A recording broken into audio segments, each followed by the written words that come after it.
It's your Wednesday daily delivery. I am Michael Rand, happy to be back for another day. Hope everybody's having a great day out there today. Hope you're having a better day than Minnesota sports teams. Hope you have recovered from last night. We'll get to that in just a minute here. Some embarrassing performances in Minnesota sports, maybe as bad as I've ever seen. Sarah McLellan joins me here in just a little bit to talk Wild hockey, a team that mercifully did not play last night, but they've got a big one tonight against San Jose, an opportunity to bank some points as they try to create some distance between themselves and Calgary, hoping soon to get Kirill Kaprizov and Joel Eriksson back, although both of those guys skated on what Sarah termed a fifth line in practice on Tuesday. Kind of seemed like they were the extra skaters. We'll see if they suit up Wednesday. We'll see if they suit up Friday in Calgary. Again, a lot to sort out before that game. Calgary plays again before that game. Got to see where they stand. They're 4 points up on Calgary right now for that final wild card spot, but Calgary has played one fewer game, so this is a big one tonight. This will tell you what they have to play for, what's at stake when they go to Calgary on Friday. Then they've got that back-to-back against Vancouver. Then they finish the season here against the Ducks, an opportunity to pick up some points in that game. So opportunities are there. The schedule is somewhat favorable for the Wild, but also looking at it, you look at it and say, hey, Calgary's right there, nipping at their heels. The Wild still could catch St. Louis, too, for that first wild card spot. Sarah and I will talk about all that and more. The injuries, Gustafsson's play this season, everything like that. So stick around for that in just a little bit. A surprising, maybe shocking move in the NBA. We'll get to that at the end of the show. First, though, what did I miss? I hinted at this at the very beginning because I could not contain my disgust. Maybe the most embarrassing 30 minutes in Minnesota sports that I've watched in a very long time, between the Timberwolves and the Twins, looking like a bunch of amateurish middle school clowns on Tuesday night. Timberwolves, we'll start with them, blew a 24-point fourth quarter lead because they could not execute against a zone defense that Milwaukee threw at them. That was plain and simple. They looked completely lost, completely befuddled. Didn't matter if they called timeout. Didn't matter what they did. They looked completely lost against a zone defense, which, yes, you don't see a lot of in the NBA. Yes, it can throw you for a loop for 2 or 3 possessions. It should not derail an entire quarter, should not derail an entire game that you are leading 95-71 with about 10 minutes left. You should be about 3 minutes away from emptying out the bench, not holding on for dear life, and then losing by 7 in a game you cannot afford to lose. Embarrassing. No other word to describe it. And maybe the most embarrassing thing about it is that after the game, the Wolves didn't even seem the slightest bit embarrassed by what they had done. Here is Anthony Edwards after the game. Oh, we good. I mean, it's a part of the game, man. We, of course, we didn't want to lose, but we can't be in bad spirits because we know we need to win next game. You know what I'm saying? So we can't really think too much about it. It happened. So I don't think we feel too down about it. Part of the game, man. They wasn't making shots the first 3 quarters. We knew they was gonna start making it. We just tried to maintain, and they made a great adjustment by going zone, and it messed us up. So I don't think we really even need qualities to put it behind us. We know, like I said, we know we need the next game. Like the team that we play next is like we're fighting for a playoff spot. So this game over. We ain't really tripping. Well, I'm not really tripping. I'm mad we lost, but like I can't do nothing about it. So, and I know we need to win next game. Next game is bigger than this one. So. You know what? You can have that next game up mentality, which they have to have. There's only 3 games left. The next one against Memphis is, probably more important in the big picture because Memphis is a conference game, a team that you're battling directly for playoff spot. But if you are not at least a little bit more angry or upset about how that game went down, I don't know. I don't know what to tell you. Nobody in that organization seemed to have the requisite amount of shame for what went down in that game, as that was embarrassing. It was awful. They should have finished that game off easily. The fact that they didn't completely smashed their playoff positioning. They're now basically a coin flip to get in before the play-in. Their most likely seed now is 6. Right before that is 7. Before that game, they were looking good for maybe the 4 seed. Win that game. Lakers lost last night. Win that game, you're looking good for the 4, maybe even the 3. You are in great shape. And yes, They had won 5 in a row before that. Yes, they'd put themselves in good position. Yes, Chris Finch, when he said, we didn't expect to win each one of these last 9 or 10 games. Yes, I get that. But you had won 5 in a row, and you were up 24 against Milwaukee. The fact that they threw a zone defense at you should not have been the end-all, be-all of you completely demolishing the path you were on. It was terrible, embarrassing basketball. Yes, they got to turn the page to Memphis now. Yes, I get that. I get you don't want to get too down, but in the moment, maybe have a little bit more embarrassment about how you played, because that was embarrassing. If you were keeping an eye on both the Wolves and the Twins, your mood was probably extra sour because Pablo Lopez exited that Twins game in the 5th inning. They're calling it a mild hamstring strain, which doesn't sound too bad in the grand scheme of things. You would imagine they're going to be careful with him. You can imagine the MRI today will tell us a little bit more.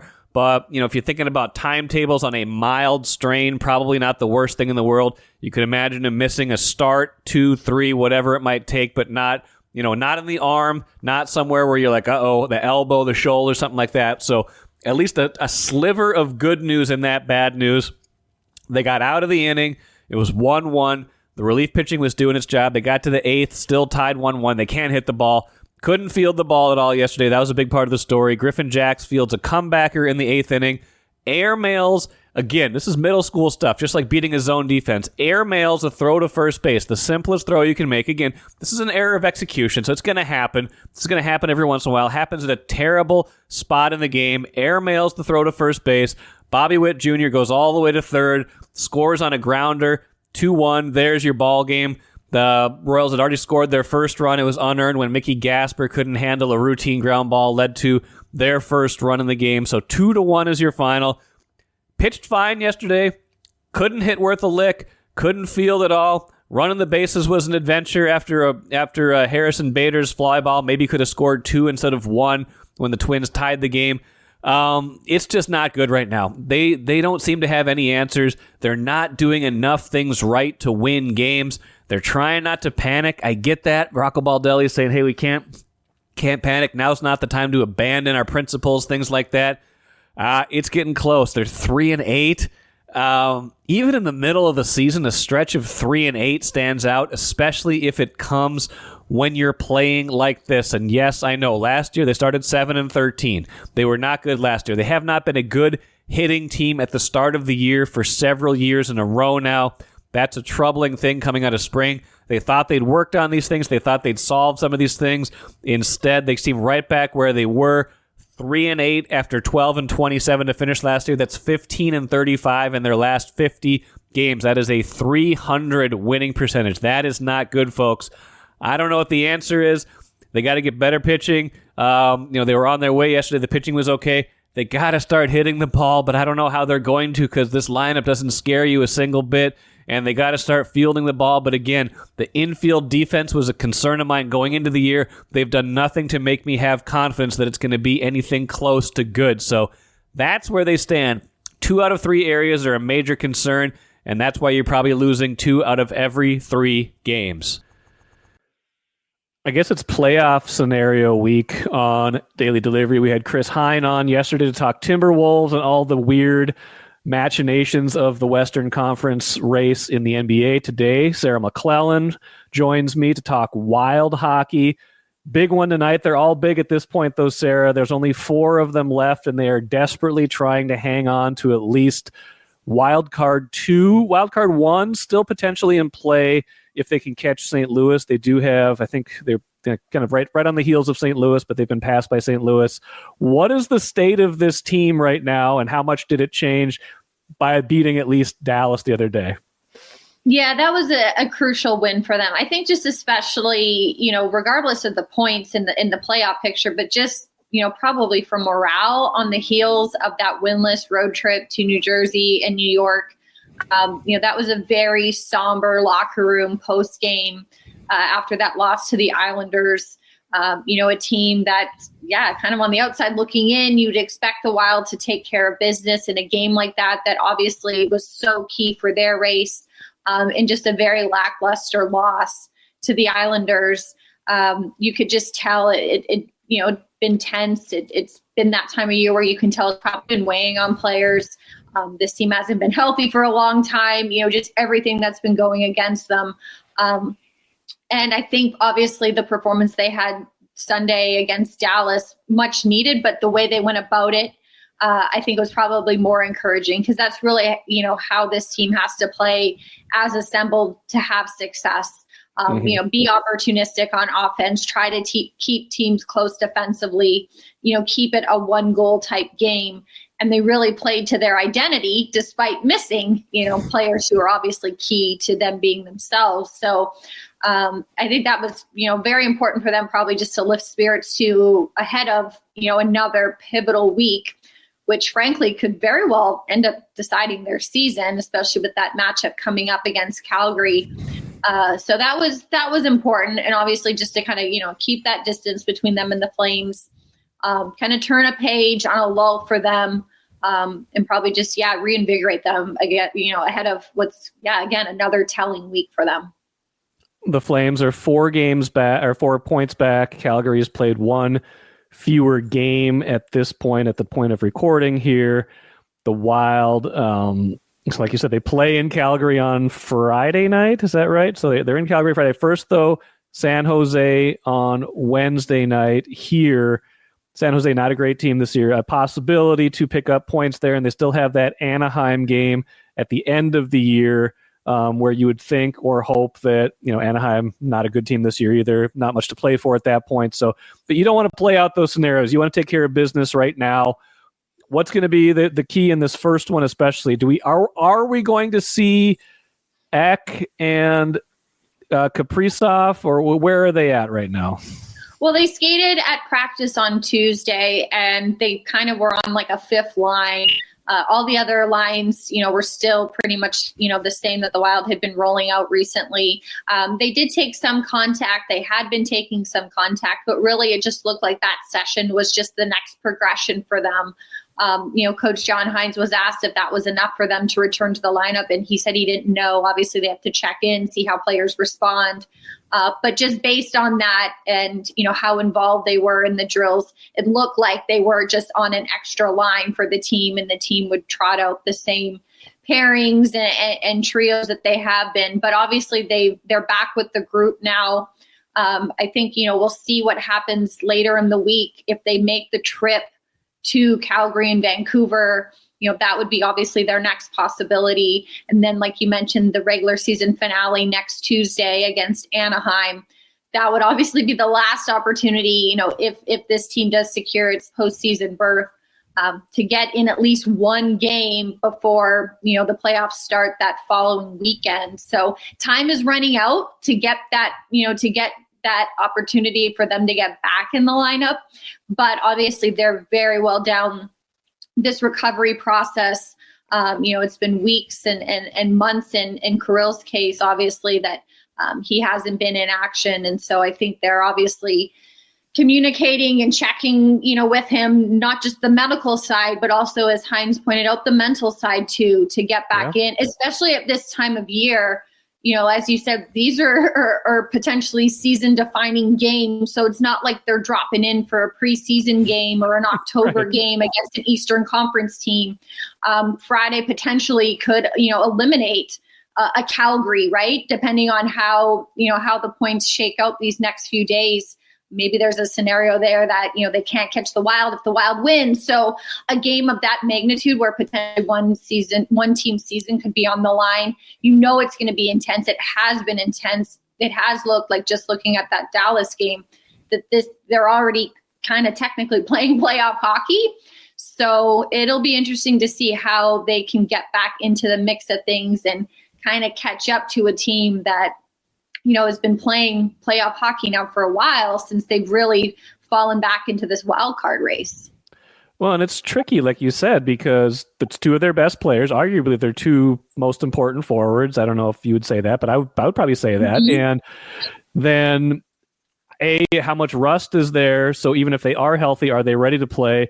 But you're coming back into that scenario where you might need them to provide that kind of spark, but you also don't want to rush them, or if it's 80-20, 90-10, more important is getting them back and healthy for the playoffs, and they're still like more likely than not to make the playoffs, even if these guys don't come back. So that seems like it is a complex scenario for them to decide what to do in this case. And I suppose in the end, health dictates everything, but sometimes there's a tiebreaker in terms of how much do you need me to come back in this exact moment.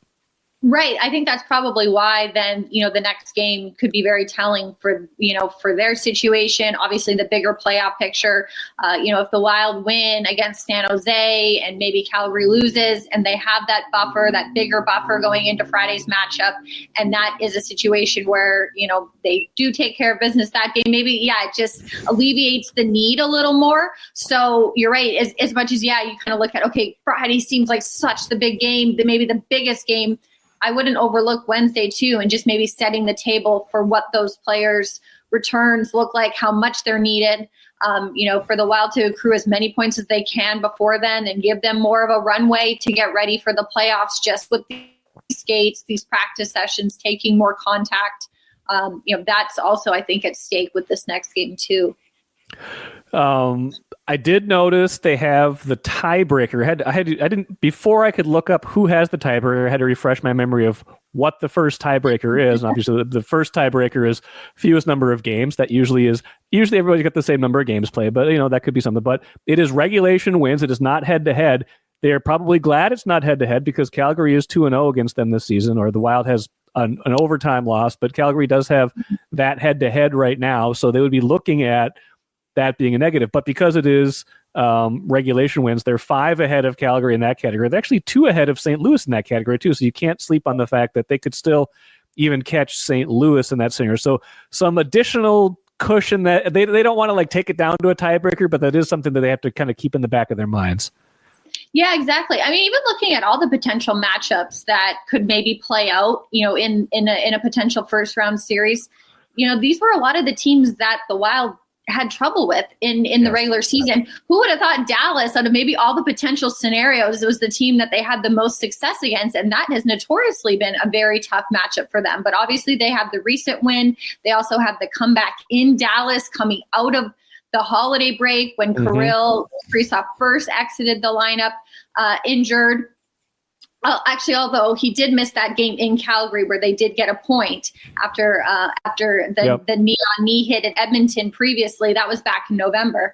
But yeah, you look at, the potential of facing Winnipeg, Vegas, the Golden Knights, obviously teams that they just didn't have success against this season in terms of winning. I think there were some competitive games. If you think back to around Thanksgiving time when they played Winnipeg, that was a game that Connor Hellebuck just seemingly was a wall in net. I think they had 44 shots on net.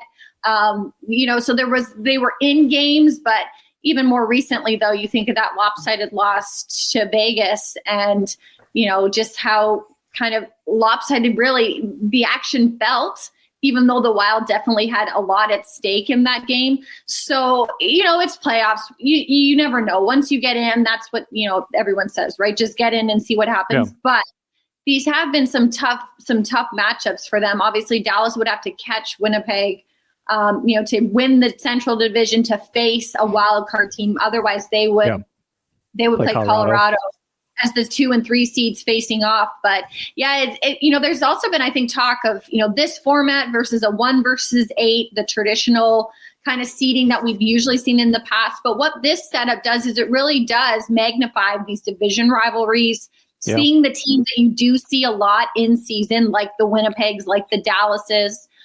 So at least, if nothing, there's familiarity, especially, if someone like a Dallas that the Wild has seen more recently. But you see that more than where it's kind of the 1 versus 8, and you're playing someone from another division that kind of, sneaks in late. But it'll be interesting to see, I think, especially just around the division, how these last 2 games, play out. St. Louis finally lost.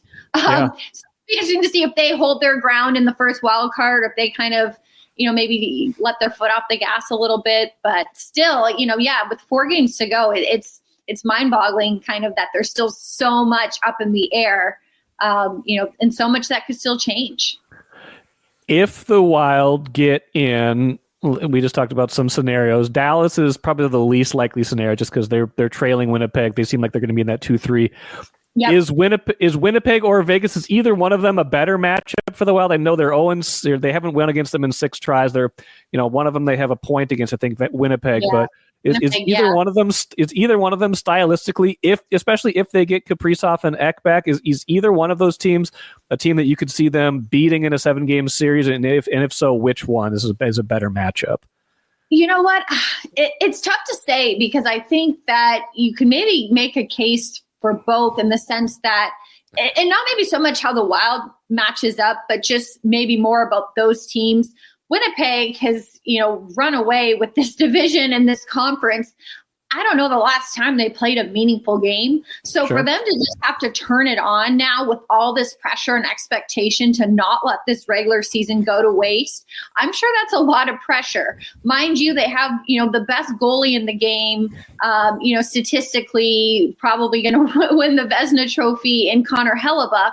But, the last few seasons, they've had some really good years too, and they've had trouble advancing and continuing on. So you wonder if that creeps in. On the flip side with Vegas, they look like they've been kind of getting in a groove at the right time. And with them, I think the concern would be the muscle memory. This is a core that isn't that far removed from winning a Stanley Cup. It's also a reason, as an aside, I think a St. Louis would be dangerous. These are players that have experience of winning a cup. And I think that means a lot at this time of year. So Vegas, I think that just they've been there. They've been there recently. Yeah. So I think that would be, from the outside looking in, scary. But, the Wild have played Vegas competitively historically. Yeah. You look back even to that playoff matchup, a few years back, that was a 7-game series. And, if the Wild gets so injured in that game 7 in Vegas, maybe they move on that year. But teams have changed, obviously. Cores are maybe the same, but obviously these teams, the complexion of their rosters have changed. But it's a tough draw either way. And I think obviously whoever wins out of this first round, so well deserved. This is a really tough one for the West. I've got a Gustafson question for you, and then we'll get out of here. But first, if we go back to the start of the year, I don't think most of us expected the Wild necessarily even be in the postseason. And so kind of to be where they are right now, I don't think it was predicted for them by a lot of people, at least. To be where they are right now is kind of like this mixed bag at this point, because they were up higher and they were looking like they were going to be, at least a top 3 seed in the division, get a favorable matchup, things like that. And then they fall down, but they're still in good shape to make the playoffs. Like, how do we frame that? Like, ultimately from the beginning, it would be a success, but from where they've been this season, it doesn't feel that way. It's so true, the perspective of it, because if you would look at this race now back in mid-December when they were atop the league, you would think, what happened? Yeah. Even as recent as maybe January, before Kaprizov exited the lineup, mind you, they were winning right after he kind of had his hiatus there, and obviously had surgery. They were finding a way to persevere through all the adversity, and then obviously it looked like it took its toll. But as you said, if you look at this, them being in a wild card spot, being chased, not having to necessarily catch up to anyone, if you looked at this in training camp, you would think it would be a successful year. So you're right. If you do take that bird's eye view, big picture, this is progress for them compared to last season. But obviously they've evolved from the top 5 team, top 10 team that they were, through the first half of the season. So it's tough, and I think it probably will be maybe tough to grade this season overall and measure just what this team is known for and the legacy of that, because there has been so many different sections of the season and different chapters that it's tough to kind of make sense and piece it all together. It's the great start.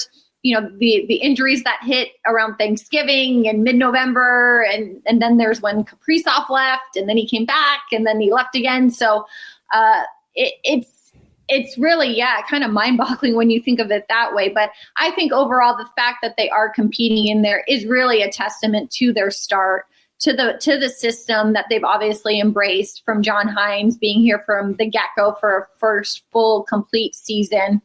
That really did lay the groundwork for, I think, what we're seeing now, the fact that they're in this position. And if they do get healthy, and if Kaprizov and Eriksson are able to come back and make a difference in the playoffs, maybe that is just kind of the full circle, put a bow on it moment that they need to show that they still are that team from the beginning of the season. I think it's been tough to kind of judge this team these last few months because they haven't been themselves. How can you be yourselves when you don't have the players that make you that team?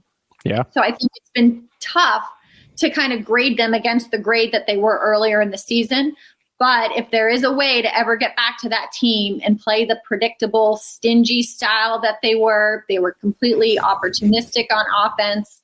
If they can find a way, to get back to that identity, they were very tough to beat early in the season. And I think a team would have its handful trying to figure them out in a 7-game series if they are able to get back to that identity.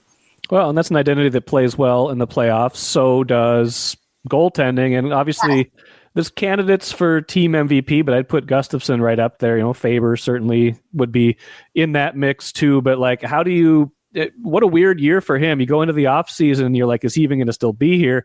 Thank goodness for the Wild that they didn't trade him or didn't do anything rash like that, because he has been tremendous. You figure he's going to be in net probably for 3 of these last 4. If you've got the back-to-back with Calgary and Vancouver, you probably get a flurry start somewhere in there.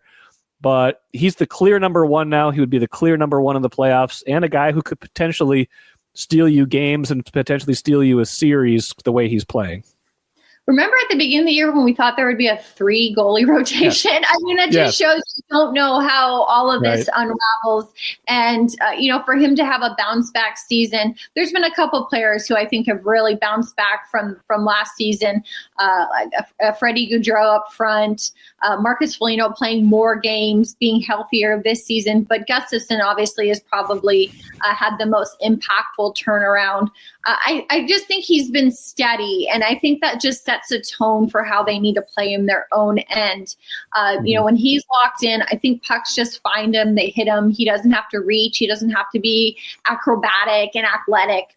And I think that's kind of the way that this Wild team is set up to succeed is, like I said, they're predictable. They're in the right place. They know where they're supposed to be so they can move pucks in the right direction because they know someone's going to be there. And he, I think, is very much emblematic of that style. The consistency amid this workload, amid, a career high, starts in a row and how much he's played. And when you talk to him, the toll that takes, even just mentally, looking at the play, like he feels like he doesn't blink during the action and having to put eye drops in at intermission and having a headache after games because he's so focused.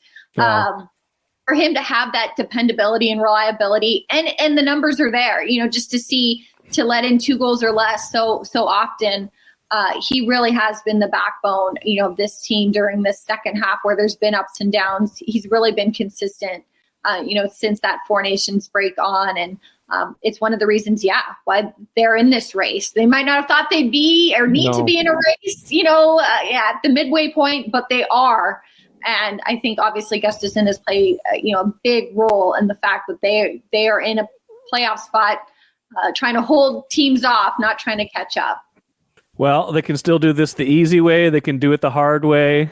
Knowing the Wild, I wouldn't rule out either of those things. They've taken it down to the last game of the season before securing playoff spots.